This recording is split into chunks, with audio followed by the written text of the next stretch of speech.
A deadline and a crisis, developing news on the possible cutoff of nutritional assistance for millions of families. And don't look, but it's the final weekend before some big elections. We're on the trail with the late dispatches from the campaigns. And what is the world's worst bet? It's a pretty high bar. Tonight, the author who thinks he's found it.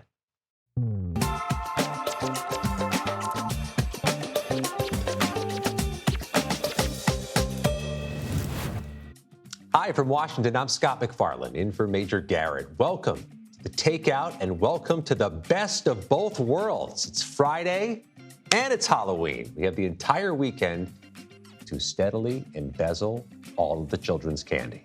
It's a responsibility we share. Except amid the joy, the government shutdown is still casting a cloud over everything, including this. A lot of joy ends at midnight as this prolonged, seemingly endless impasse cuts off nutritional assistance for millions of people, millions of families with kids who are wearing the costumes and trying to have a joyful night tonight. While a judge's decision late today ruled the Trump administration must continue funding SNAP, it's still unclear whether that means millions of Americans will get their food or if this is just the beginning of another long legal battle. CBS News has been in communities big and small, nationwide this week, hearing from the families who are fearful of what happens next. We're about to see a lot of hungry children be hungry, and that's what bothers me. For me, having food stamp because our work is dependent on your income. So affecting me, of course, because grocery is kind of high now. I feel very worried because I don't know if I'm gonna get the help for my kids, and it's something that everyone needs. There are some states that are trying to fill the gap, even restaurant owners trying to assist in keeping up with people's needs. So anyone that needs them, we're giving them out, no questions asked at the end of the day. They don't have to show us or prove anything to us. They can just come grab their bagels. We went 4 or 5 years without making a penny, and we're getting better at our craft. We're on a slow uptick, and like I said, with that blessing, I think I should help others whenever I can. Lots of people that are in need, so we're lining up to get them help, and then we have multiple ways we can help them.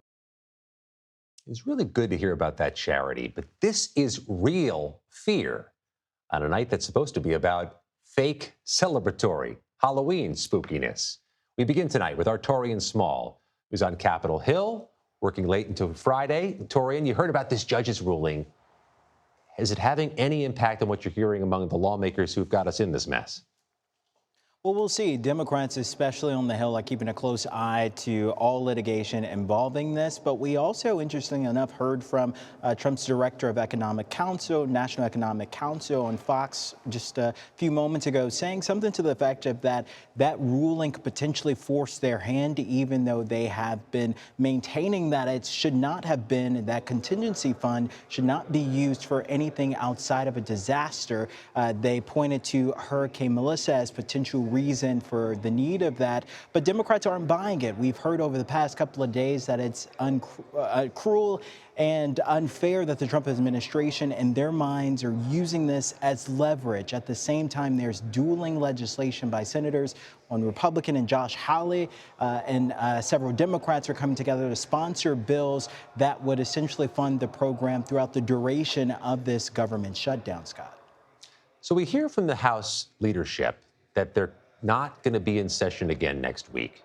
No official business, no votes Monday, Tuesday, etc. What does that mean for a prognosis of what lies ahead? Well, it means that this effort to point the blame will continue. House Republicans, especially House Speaker Mike Johnson, is continuing to wash his hands of this situation, saying that the House did its job. Republicans there were able to pass what he's calling a clean continuing resolution to keep spending levels as they were before the shutdown happened. And he said that now it's up to the Senate, not just Senate, but Senate Democrats to get on board with this. As we know, Democrats aren't on board with it. They're taking issue with the fact that this wasn't a bipartisan process. And if we look at the language of that legislation, November 21st would be the deadline for that. considering we are closing in on that date, it's likely that if a continuing resolution happens, it would have to be rewritten to be extended even further, which means the House would have to come back and do its job. Real quickly, Torian, there's this social media post from the president urging Republicans to dump the filibuster, get this done through that very provocative step. What feedback have you heard from anybody on the Hill about that suggestion? Yeah, Democrats are calling the president's bluff. They're obviously saying that they don't believe that Republicans will be the one to pull the trigger on this. There's history behind this, too. We saw when it came to judicial nominations, that process speeding it up. We saw Democrats were the one to nuke the filibuster over that. Republicans, when they gained majority, were able to do that when it came to Supreme Court confirmations.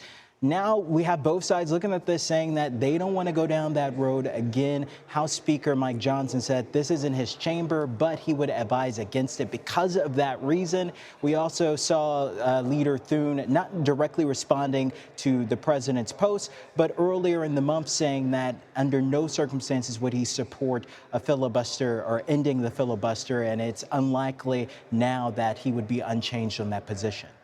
Gotcha. Really good work, Torian. And if you think we didn't notice the Halloween tie, if you didn't think we'd see that, you're kidding yourself. Have a good weekend. Thanks for your help. Now, speaking of the weekend, we're just days away from Election Day. Yeah, we're there. Voters in New York City, New Jersey, Virginia, and California, they've actually already started hitting the polls for early voting. Among the notable races, New York City's mayoral contests, gubernatorial races in New Jersey and Virginia, and the special election in California over whether Democrats can redraw their state's congressional map as part of redistricting. All right, Jared, let's start with you. You're following the elections in New York City. How competitive is this thing with less than a week to go? There's been no indication so far this is a nail-biter, but what are you seeing? Well, Scott, I'm self-conscious now that I don't have a Halloween-themed tie, but I'll get right into it. We are a week into early voting right now, and we've seen around 400,000 people who've already come out to cast their ballots. That number is going to go up today once we get today's numbers in. It's day 7. Just want to contextualize here with the latest polling information that we have. We know of 4 different polls that have come out this week. All show that Zohran Mamdani has a strong double-digit lead over his opponents Andrew Cuomo and Curtis Sliwa. Now, these are unique candidates with unique platforms, so voters have already made up their minds and they're eager to get out to the polls and cast their ballots. I also know that some locations across the city that are casting ballots today are giving out stickers that are Halloween-themed that let voters know that they've cast their vote. So that may be an extra incentive that we see here. Anybody changing their message or have some 11th hour pivot in what they're arguing on the campaign trail? So as I just went over, these are unique candidates with unique approaches. So they are sticking to unique approaches here in the last few days for this election. Zohran Mamdani, he's always been up in the polls, as we've seen the last few weeks, but he's urging his voters and supporters not to get complacent. I was at that rally over the weekend with AOC and Bernie Sanders, and their message was not to get complacent. That's what Bernie Sanders and Mamdani told people there. That comes from canvassing and phone baking. This has been super effective for Mamdani's base, touting the over 90,000 supporters and volunteers that have gone out to neighborhoods to get the message out. That's something that he plans to stick by and says is going to help him win this election. On the other hand, Andrew Cuomo, he's touting some pretty big endorsements that he's gotten. This week, former Mayor Mike Bloomberg came out and supported him officially, even though he's been giving money over the last few months and words of support. He gave his official endorsement this week. Also, across the aisle, Republican Congressman from New York, Langworthy, I spoke with him today. He said that while he's had his disagreements with Cuomo in the past, he thinks that Cuomo is the best chance to come after Mamdani and the threat that Langworthy says Mamdani poses as democratic socialism. And he says that Cuomo is the best option to take him down. Jared Ochacher, keep hustling, keep working. Thank you very much. Let's turn now to New Jersey. NJ.com politics reporter Brent Johnson's there with us, the very well-read Brent Johnson. The polls have fluctuated a little bit, I suppose. Anything you see that's changing the trajectory before Tuesday? No, well, the poll, we had a flurry of new polls yesterday, and they all show that Democratic Congresswoman Mikey Sherrill still leads Republican former state Assemblyman Jack Ciattarelli It depends on how much, though. Some polls show it's a 1 point race. She's up by one. Others show 5, 6, 7, 8, 9. So it's really, but she has led in almost every poll along the way. The question is, can he close the gap, and is it going to stay that way? But right now, it's a very close race. And of the four governor's races I've covered here, it's definitely the most heated and the most tight. Is there any final pitch that changes for Mikey Sherrill? Is there any pivot in the last hour of what they're arguing? Not really. Basically, Cheryl is saying that she is the best protection against Donald Trump's administration because the economy has been tough on New Jerseyans and that she would be a bulwark against Trump because Trump has endorsed Jack Ciattarelli. And he has said, this is a New Jersey race. I'm focused on New Jersey. But he's also praised the president and said that we need change after 8 years of Democrats being in charge. And now it's time for Republicans to take over. But the big X factor is Donald Trump, whether he's going to juice up the vote for Ciattarelli or pull some independents and moderate voters away from him. Trump aside, you saw this 4 years ago. This race got real close for New Jersey's governor's mansion. Different issue set outside of Trump than you saw 4 years ago? Well, it was a different race 4 years ago. We were still in the middle of the COVID pandemic. Trump wasn't president at that time. It was the year after Joe Biden won. And Ciattarelli was not endorsed by him, nor did he seek his endorsement. Trump wasn't as much a big player in that race. And some would argue that maybe that's what cost Ciattarelli the election, or that it was just a different time. But either way, he came within 3 points of nearly upsetting Governor Murphy. And that's been weighing heavily on Democrats here, who are kind of nervous about this race. They see they're up in the polls, but they don't want to take anything for granted. And 2021 and what happened last year in the presidential race, where Kamala Harris won New Jersey, but by not as much as they thought over Donald Trump. So there's a lot of things at play here and a lot of things on Democrats' mind. Good work as always, Brent Johnson. Thank you very much. Going to pivot now to John Domen, who covers politics in the Washington, D.C. area. He's from WTOP. John, this race in Virginia is happening during a government shutdown. What impact is that having on that race? Well, when you think about how the president statewide in Virginia, the polls that have been out this week show him underwater in that regard. And there's such a massive federal presence in the Northern Virginia area. And I think sort of the way that that could really impact the governor's race is, if you think about 4 years ago, Republican Glenn Youngkin won not because he won the Northern Virginia region. He didn't.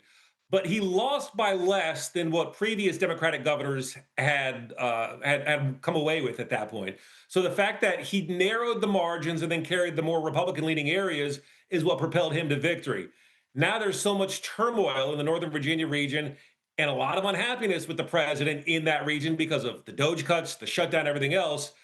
You figure, I guess, conventional wisdom would have that as sort of juicing the Democratic turnout. And some of the polling has shown things like democracy and that sort of thing being big issues in Virginia, though some of the polling also mostly from regions outside of here. So they haven't really pulled the shutdown actually itself and who they blame for that sort of thing.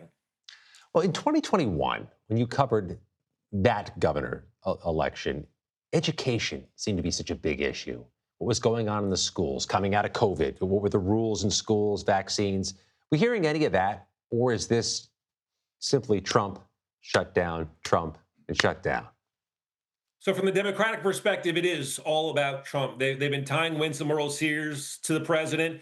And even though he has not really been all that big on her after she sort of, I guess, lost interest in, or maybe not lost interest, but she lost faith in him a couple of years ago and now is trying to win that back. And it hasn't proven very successful at this point.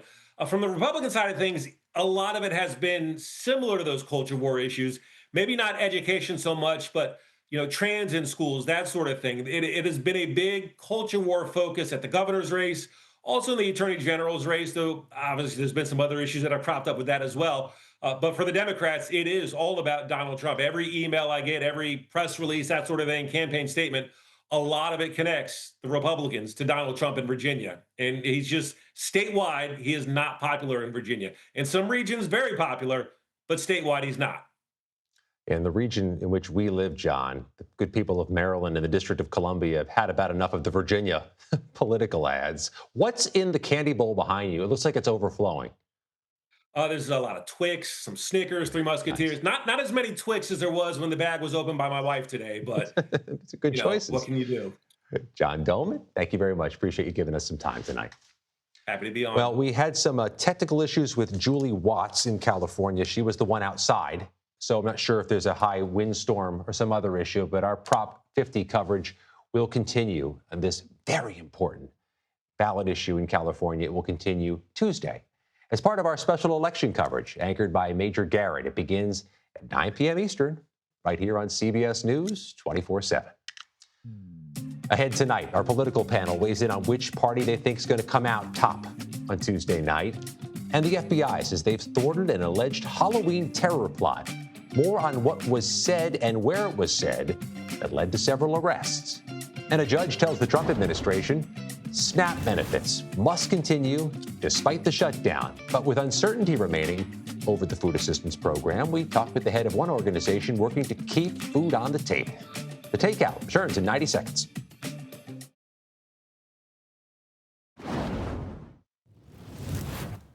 Sources tell CBS News 5 people between the ages of 16 and 20 were arrested today in connection with a thwarted terrorist attack planned for this Halloween weekend.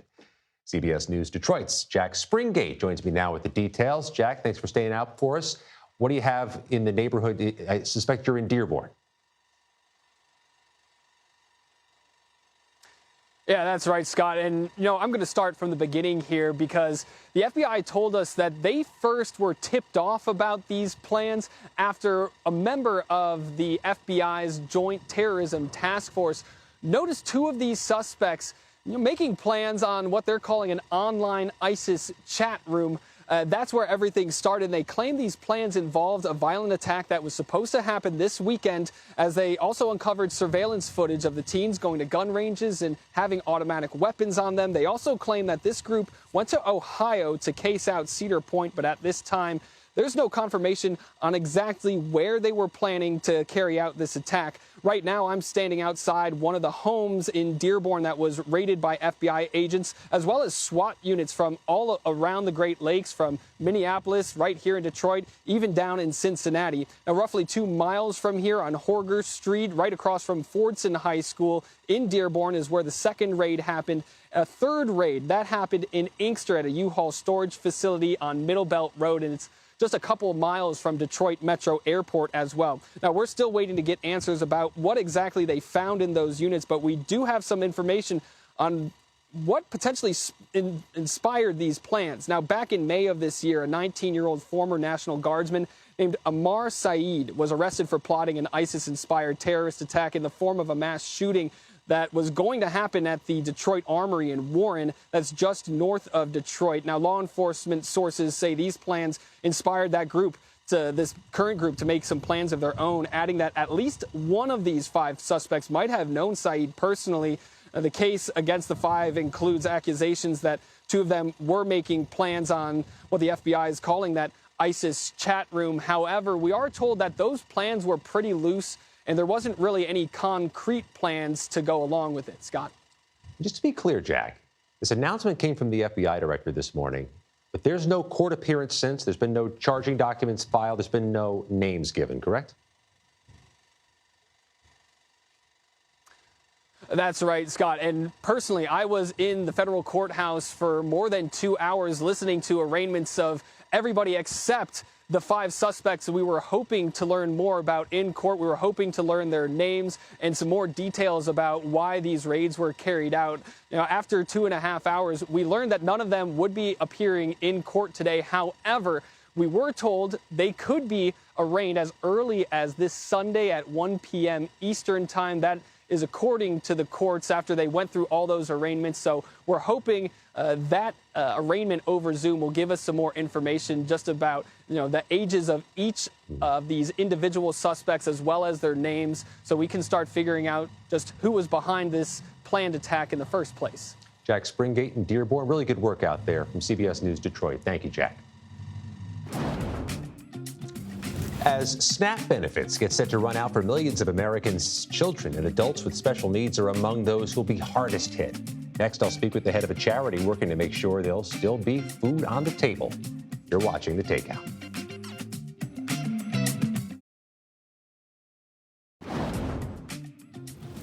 Welcome back. As the government shutdown drags on, life becomes a lot more uncertain for about 42 million Americans who rely on those SNAP benefits. Kendra Davenport joins me now. She's president and CEO of Easter Seals, which provides health and welfare services to children and adults with special needs. Where do you think we're at right now, Kendra, in this whole SNAP cliffhanger? I think we're facing an existential crisis that could, as you said, affect 42 million Americans who rely on SNAP to put food on the table. Big cities, small cities? I think it's across America. Food insecurity impacts every state in the union. So this isn't a red state or a blue state problem. This is an American problem. 42 million Americans, a lot of misconceptions about SNAP. For starters, it's been said, people think, oh, people benefiting from SNAP are unemployed. Not true. 82% of all SNAP receiving households have at least one full-time employee, someone with a full-time job.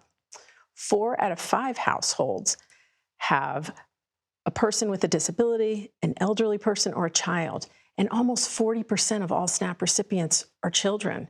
So I don't think Americans want children to go to bed hungry.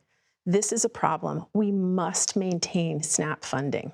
What does it look like in the first few days if there's no SNAP benefits? You've got a unique vantage point on this. It's an immediate crisis for families. SNAP funding stops tomorrow. By Monday, families that rely on that funding are wondering where their next meal is coming from. That's what it means to be food insecure. Food insecurity didn't become a problem in America overnight. Some people are shocked to learn that 42 million Americans receive SNAP benefits. This is a looming problem that has become a problem over decades. And a lot of factors weigh into that. It's everything from joblessness to inflation to the cost of groceries. And it impacts people we serve. Easter Seals has served people for over 100 years, predominantly people with disabilities, but also elderly people and veterans. All of those vulnerable groups of people are impacted. Many of them rely on SNAP. So it's not a problem that is just for minorities. This is, as I said, an American problem that affects all of us. The food bank lines, we see them on our phones, we see them on television. They've been pretty long already. They're growing. Does that absorb any of this population? Food banks, for every meal that a food bank provides, SNAP provides 9. So while food banks augment what the federal government is doing to eradicate and address food insecurity, it's not enough. If SNAP benefits run out and they're not funded, food banks and charities, even if every charity in America was working to help feed people and to give them the food and sustenance they need, it wouldn't be enough. SNAP benefits must continue. And yes, absolutely, we need to figure out the food insecurity problem and address it so that we can get out of this, so we can reduce the number of people on SNAP. But that isn't going to happen overnight. And right now, we need to make sure people have SNAP benefits they need to feed their families. So if that safety net, the safety net you'd get, Kendra, from a food bank or those charities at the church aren't going to absorb the need, what do organizations like Easter Seals, people may now turn to more directly or declaratively? What kind of role can you play? What we've been doing is giving out lists of food banks where people can go to access food.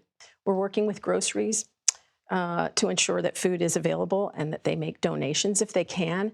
We're working with other nonprofits, partnering to help avoid a crisis. And we're helping families navigate emergency resources.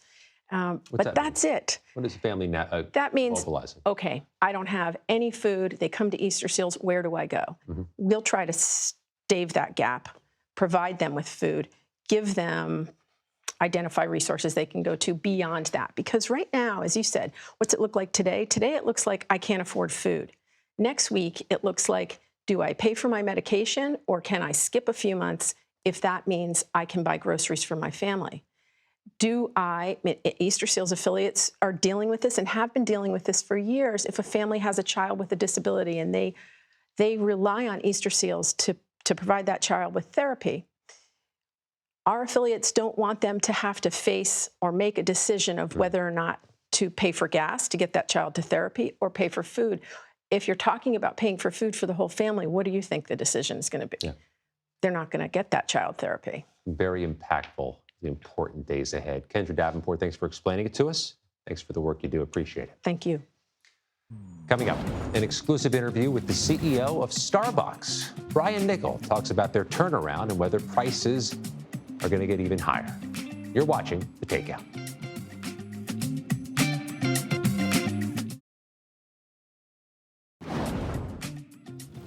Welcome back to The Takeout. Here's a look at what else we're watching as this evening begins. A federal judge has sentenced Taylor Toronto, a former January 6th defendant, to time served for live streaming a bomb threat near former President Obama's Washington, D.C. home a couple years after the Capitol siege. Toronto had spent 22 months in a D.C. jail awaiting trial on allegations he suggested his van was rigged with explosives. He was then sentenced yesterday to time served. Toronto was one of the 1,500-plus Capitol riot defendants pardoned by President Trump on the first day he returned to the White House this year. A source tells CBS News the Department of Justice is investigating the Black Lives Matter Foundation. The foundation is a separate entity from the protest movement, and they're accused of misusing funds after donors contributed tens of millions of dollars during racial justice protests in 2020. In a statement, the Black Lives Matter Foundation said that it is not a target of any federal criminal investigation, and they remain committed to full transparency.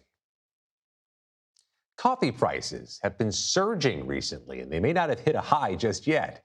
Prices have skyrocketed nearly 19% over the past year due to extreme weather and President Trump's tariffs. It's a big challenge for all of us and for chains like Starbucks. But the company says there is some good news ahead. CBS News senior business and technology correspondent Jolene Kent spoke exclusively with CEO Brian Niccol about what's brewing.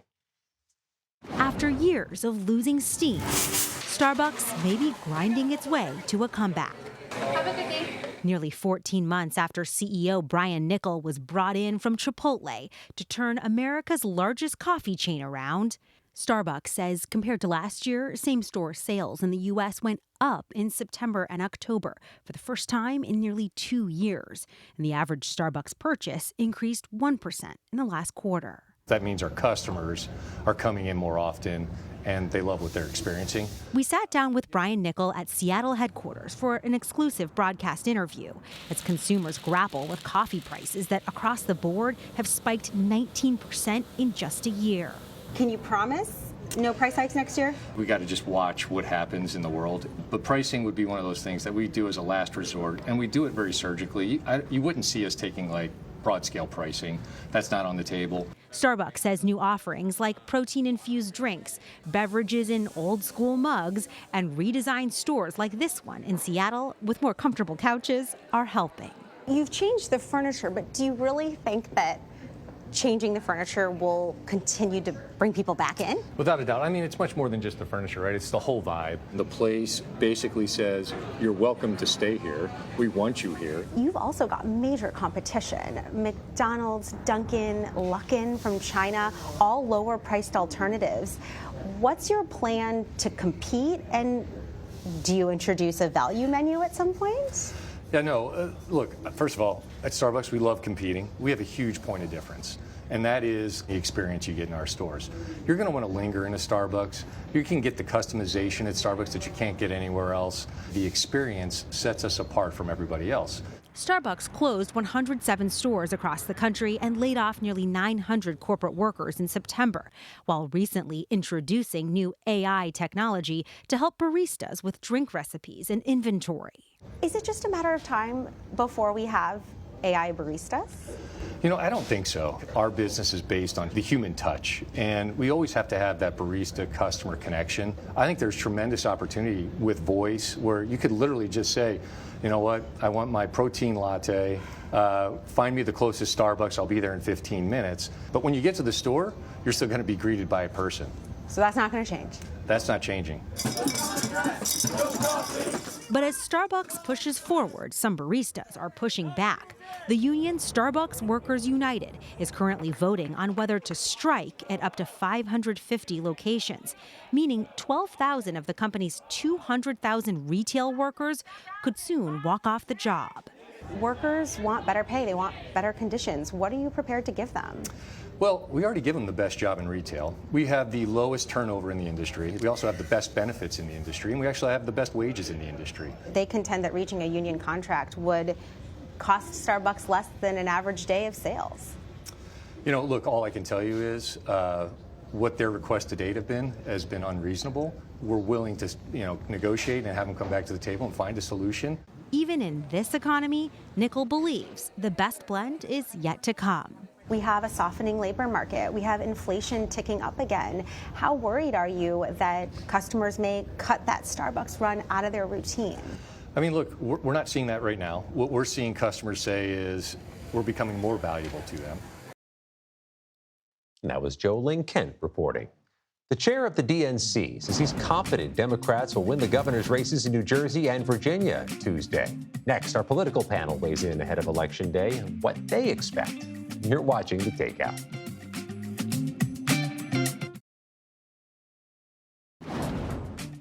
Welcome back to The Takeout. Where did that year go? We're 4 days away from Election Day already, including several highly consequential elections taking place in the states of California, New Jersey, New York, and the Commonwealth of Virginia.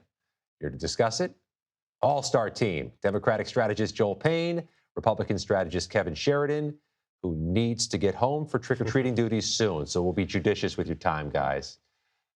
New Jersey seems uniquely interesting to me because, speaking for some of us, we were caught a little flat-footed in 2021 by the competitiveness of that New Jersey race. Right. Kevin, do you feel like we're coming up on another one that's going to be a nail-biter? Yeah, this should be a blue wave year.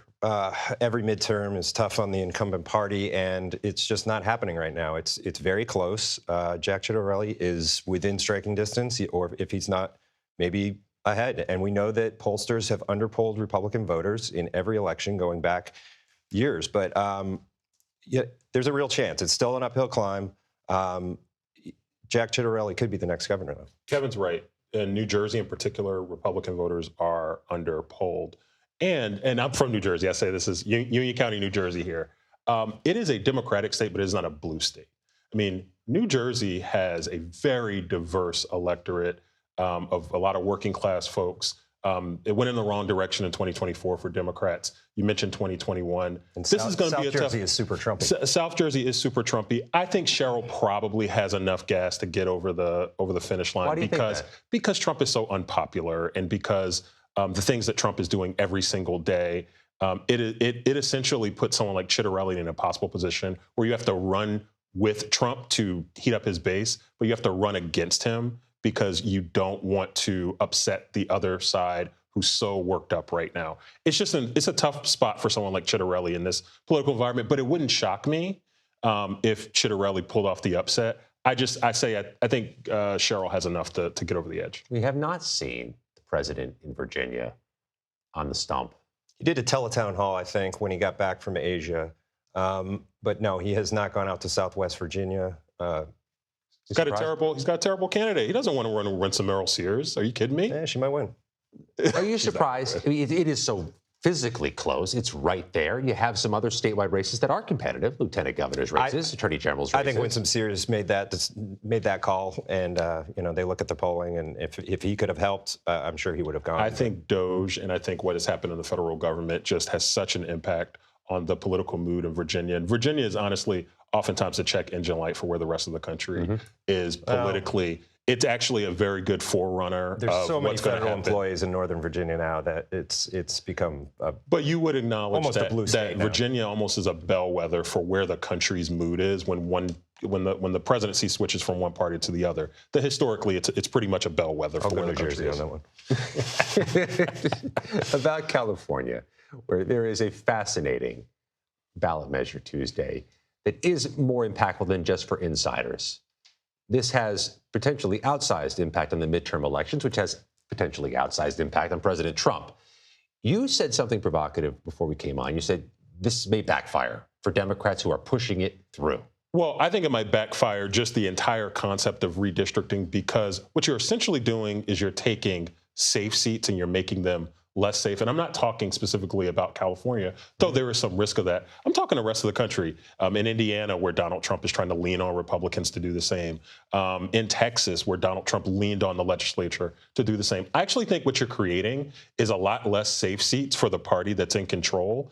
And in a political moment where the coalitions are constantly shifting, I just think that's dangerous. That said, I think redistricting in California, it was important for Democrats to show that they could muscle up and fight Trump politically on this. Let me pause one moment. If you put the map back up showing the before and after, the pre-baked and the baked cake of those California maps, if this goes through, Kevin, you can see where the changes are. The changes come in parts of California that have been traditionally Republican-based. What do you see as any risk in that map for either party?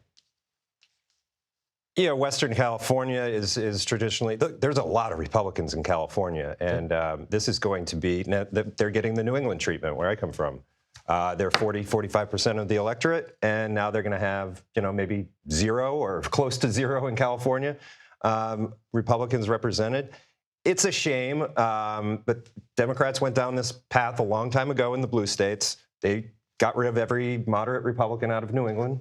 And radical idea to go to Illinois. The voters. Radical idea to go to the voters with an idea like this. And red states didn't do it. And so now red states are doing it. We're catching up. I think Republicans will ultimately net seats out of these moves. And they'll still lose in 26. How many states, if you had to estimate, how many states do you think they're going to net after all these maps get How many seats? I'm sorry, how many seats are they going to? I think it's the difference between Democrats maybe having a chance at like a 20-seat majority and maybe having closer to like a 10-seat majority. You read it differently, Kevin? Well, you're talking about the electoral results, and I think the number of seats will be, 15 to 20 new competitive seats for Republicans. Fair enough. Joel Payne, Kevin Sheridan, what percentage of the candy gathered tonight are you taking as a commission or as some type of rake? I'm not a sweets guy, so I will let them gouge themselves on. Nice. Go with the savory over the chocolate. You know what I mean? That's what they always say. Yeah. Then things change at the last minute. Joel Payne, Kevin Sheridan, thank you both. Globalization delivered cheap goods, but at what cost to American workers? Author David J. Lynch joins us to discuss his new book, The World's Worst Bet. You're watching The Takeout.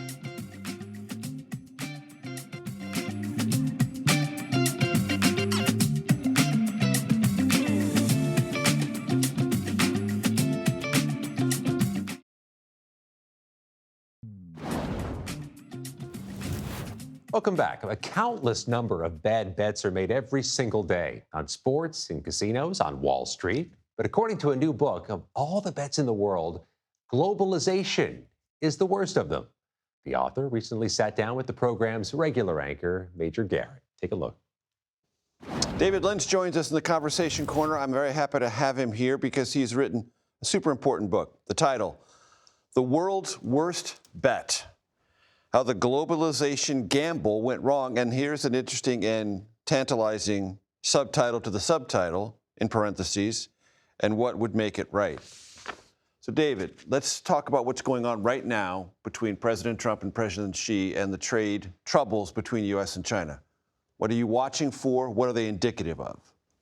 Well, I think what I'm watching for is whether this meeting at the end of the month actually comes off. At the moment, it looks like it will, and I think it probably will happen. Between Trump and Xi. Between Trump and Xi. But the rhetoric on both sides has been going hot and cold every 24 hours. So it's a very fluid situation. Can, realistically, the United States decouple itself from China or China from the United States?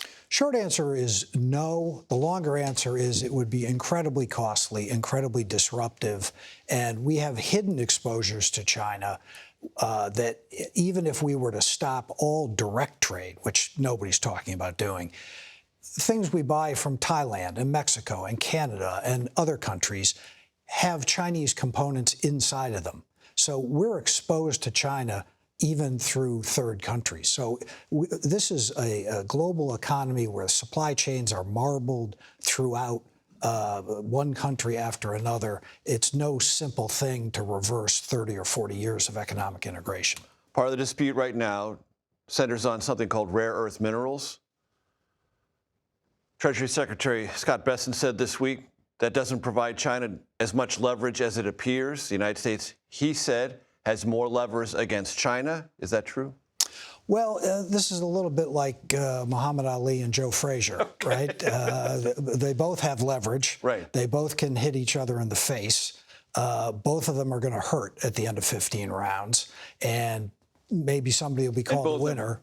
Proven a tenacity to go 15 rounds. Absolutely. And the Chinese, I think, are feeling their oats a little bit. This is a moment in history. It has been said to me that they've been preparing for a Trump 2.0 in case it came. Yeah, and I think they had trouble with Trump 1.0. They couldn't figure out how to deal with Donald Trump in the first term. It took them quite some time. They tried to work through their traditional channels to the U.S. business community. Those didn't work because this president listens to different advisors. And China first thought, well, we can just buy him off with some very simple deals at the end of 2017. That didn't work.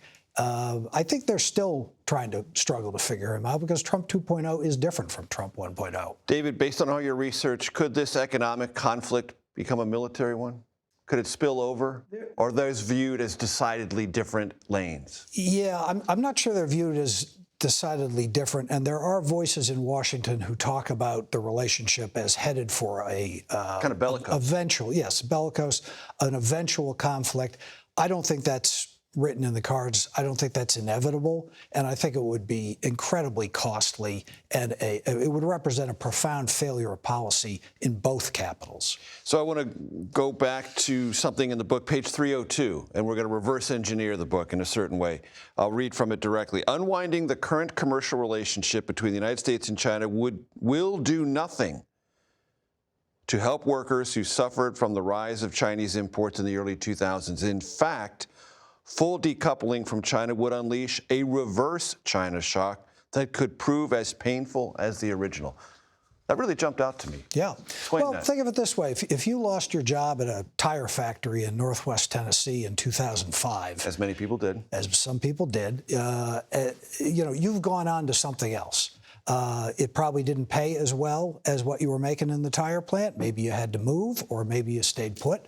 But you've, by now, 20 years later... Adapted. And you're also older. You might even be as old as I am. In which case, if we severed our links with China, what good does that do you? At the margin, it's probably going to make products cost more, and it would introduce a disruption that would reconfigure supply chains and commercial relationships throughout major parts of the economy. Despite everything, we still do $600 billion worth of business just in merchandise trade a year. If that goes elsewhere, companies are going to lose contracts. They're going to have to lay people off. This part of the economy be hurt. Maybe that part is helped. That's going to be enormously disruptive. And that's why it's not really a serious proposition. I think we are reducing our exposure to China. It's certainly, we're in a different era now than we were at the beginning of this, what economists call the hyper-globalization period that I describe in the book. And so things are going to be different. Globalization's changing, though. It's not ending. And you can listen to the rest of that interview on your favorite podcast platform. For Major Garrett, I'm Scott McFarland. Happy Friday, happy Halloween. That does it for the Takeout this week, but there's more news ahead right here on CBS News 24/7. Stick around. Daily Report starts now.